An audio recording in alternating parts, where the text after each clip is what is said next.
Hello and welcome to Global News Factory. I'm your host Vikrant. Trump just cannot stop cooking stories about India. This time on board Air Force One, in his usual Fox News performance, he declared, "Well, they lost." By they he means Russia. Russia lost an oil client, so to speak, which is India, which was doing about 40% of the oil. Well, he lost an oil client, so to speak, which is India, which was doing about 40% of the oil. China, as you know, is doing a lot. And others, I have another few countries. And if I did what's called a secondary sanction or a secondary tariff, it would be, very devastating from their standpoint.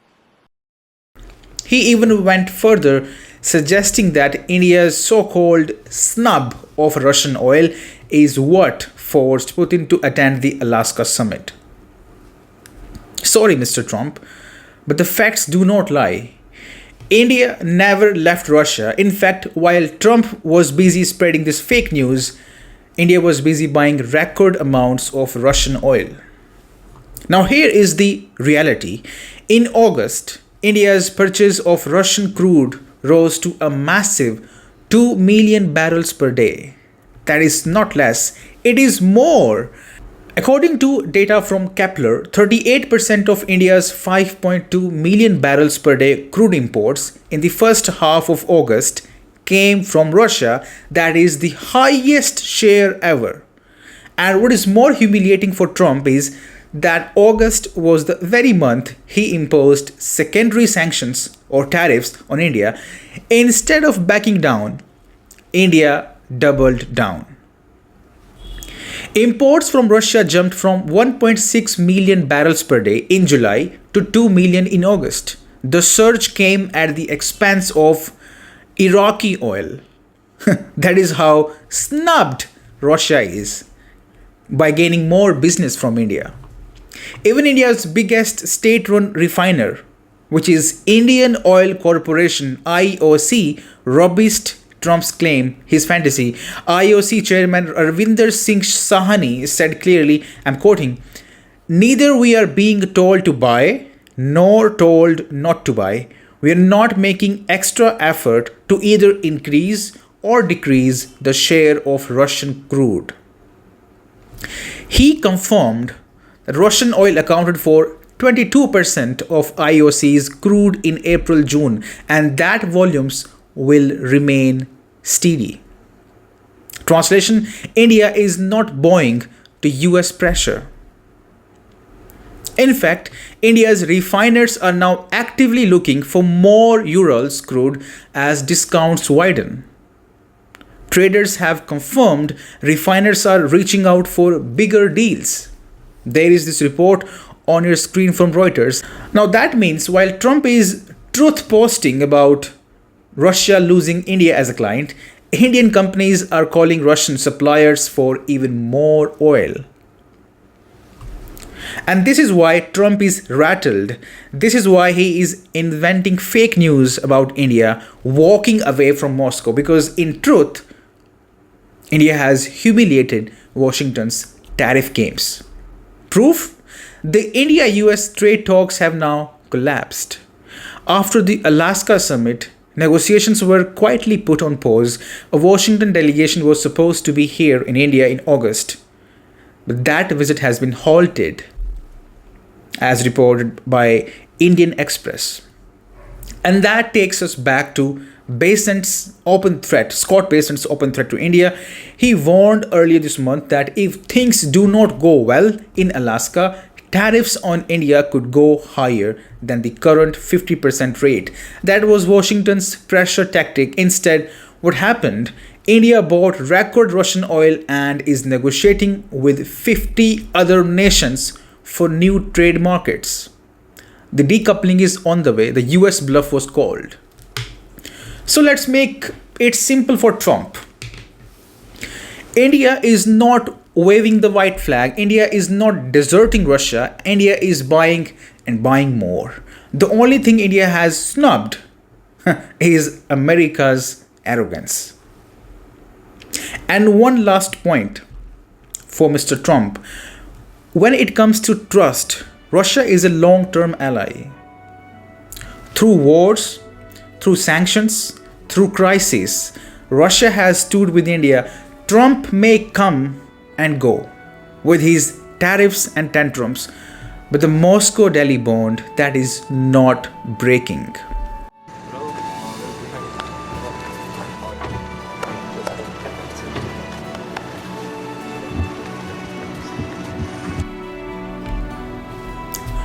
Moving on, Serbia is burning.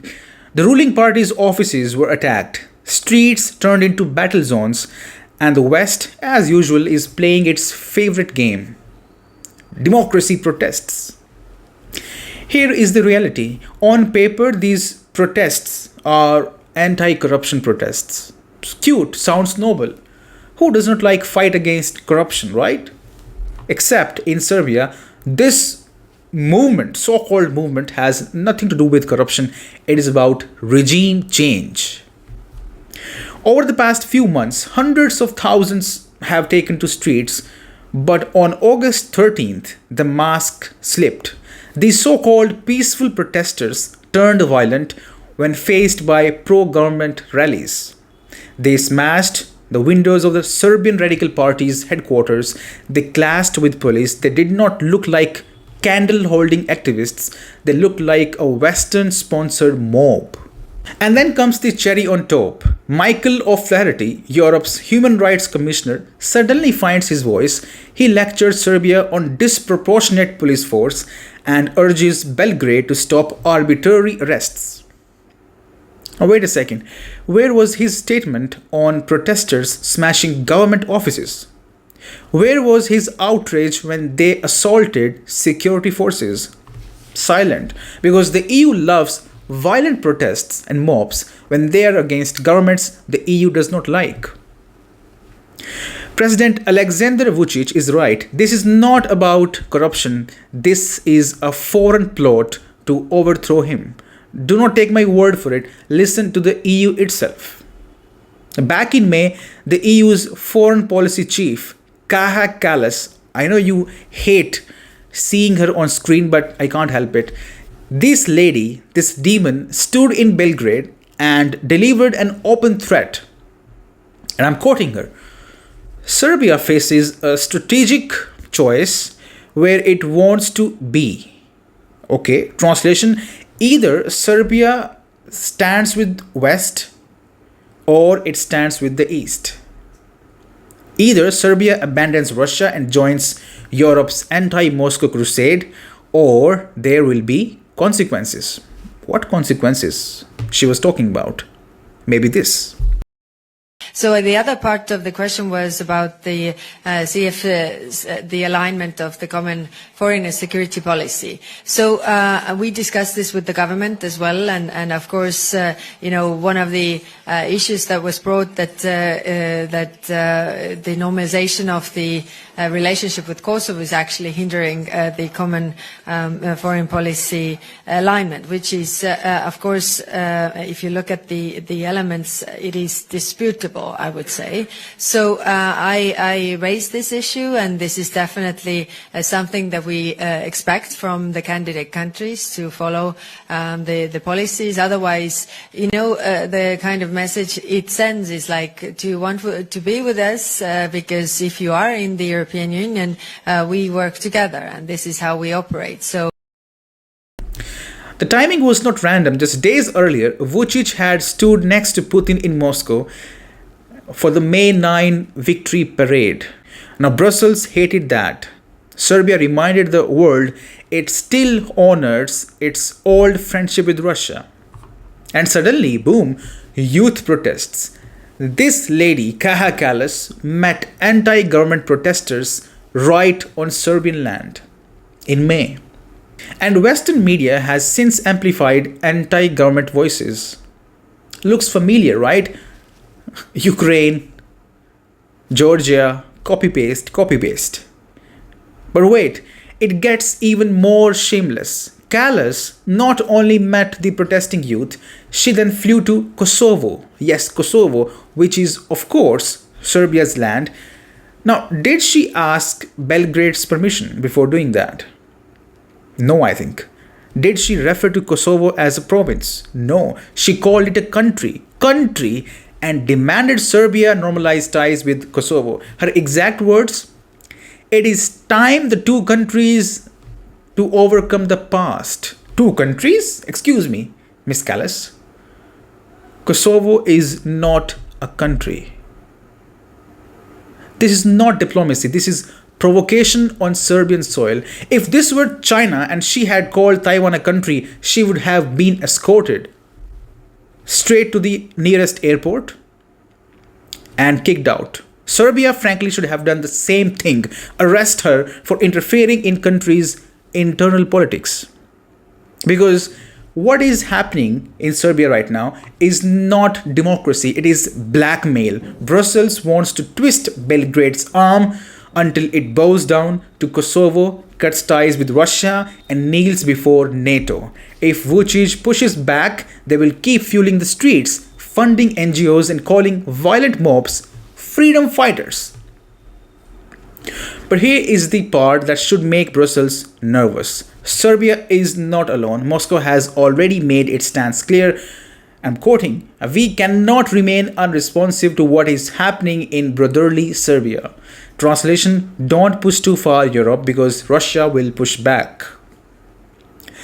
Remember, Serbia has deep historical roots, historical ties with Moscow. It has bitter memories of NATO's 1999 bombing campaign, and unlike Kiev, it has not surrendered its sovereignty for EU candy promises. The more Brussels pressures Belgrade, the tighter Belgrade will cling to Moscow. Let's drop the mask. These are not anti-corruption activists. These are Brussels-sponsored riots. The EU is not defending democracy, it is destabilizing it. And Kaja Kallas is not a concerned diplomat. She is the arsonist throwing matches on Serbia's streets. The message from JNF, from me, is simple. Stop bullying smaller nations into your geopolitical wars. Stop weaponizing mobs and then crying about human rights. And stop pretending Kosovo is a country. It is not. Now, let me tell you the most sensible comment on the Alaska summit so far, and it did not come from Washington or Brussels. It obviously came from Moscow. Russian lawmaker Sergei Mironov said something very simple. He said the US should arrest Zelenskyy if he refuses to comply with whatever deal is reached between Trump and Putin. Honestly, this makes a lot of sense. Mironov said, I'm quoting, Trump is a businessman and he should understand that a deal is impossible if one party does not commit to any obligations. In other words, if Zelenskyy continues his old drama of no compromise, no peace, more weapons please, then there can never be peace. Mironov went further. He said, Trump should not bow down to Zelenskyy, this corrupt neo-Nazi regime, and he added, Trump should also not listen to the warmongers in Europe because they cannot guarantee any security anyway. Now think about this carefully. Is not Mironov actually saying what everyone secretly knows but does not dare say out loudly? That Zelenskyy is the biggest roadblock to peace. Remove him and suddenly peace talks do not look so impossible. Let's be honest here. Yesterday I also said the same thing. Remove Zelenskyy ASAP. Otherwise the whole summit will just become a photo op, nothing more. So viewers, let me throw this question to you. Do you agree with Mironov? Should Zelenskyy be arrested? Should the US stop giving Zelenskyy special treatment and instead hold him accountable like every other leader on the table? Or do you think Trump will still bend before him? Tell me your thoughts in the comment box. And that is all for now. Thank you very much for joining me. Bye-bye. Take care. Enjoy your Sunday.